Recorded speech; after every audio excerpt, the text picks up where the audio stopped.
Sebagian besar dari Anda tentu sudah tidak asing lagi dengan istilah pinjaman online. Pinjaman online adalah inovasi di bidang keuangan dengan memanfaatkan teknologi bagi pemberi pinjaman dan penerima pinjaman untuk melakukan transaksi pinjam-meminjam tanpa harus bertemu langsung. Sebelum Anda pinjam online, ikuti tips berikut ini. Yang pertama, pastikan meminjam di perusahaan yang terdaftar dan berizin di OJK. Anda juga dapat mengecek legalitas ke kontak OJK yaitu 157. Kedua, pinjam sesuai kebutuhan dan maksimal 30% dari penghasilan.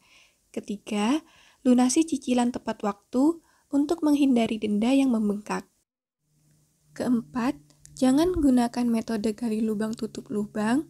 Selanjutnya, ketahui bunga dan denda pinjaman sebelum meminjam. Dan yang terakhir, pahami kontrak perjanjian yang ditawarkan. Saat ini pinjaman online ilegal sedang marak di masyarakat.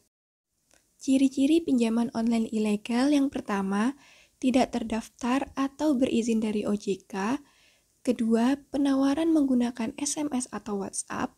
Ketiga, bunga dan denda tinggi yang mencapai 1 hingga 4% per hari. Keempat, biaya tambahan lainnya tinggi bisa mencapai 40% dari nilai pinjaman. Kelima, jangka waktu pelunasan singkat dan tidak sesuai kesepakatan. Keenam, meminta akses data pribadi. Selanjutnya, melakukan penagihan tidak beretika.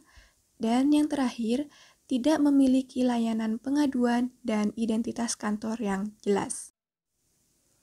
Tips bagi Anda untuk menghindari pinjaman online ilegal.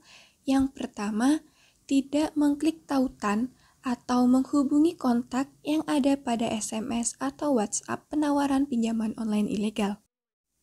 Kedua, jangan tergoda penawaran pinjaman online ilegal melalui SMS atau WhatsApp yang menawarkan pinjaman cepat tanpa agunan. Ketiga, jika menerima SMS atau WhatsApp penawaran pinjaman online ilegal, segera langsung hapus dan blokir nomor tersebut.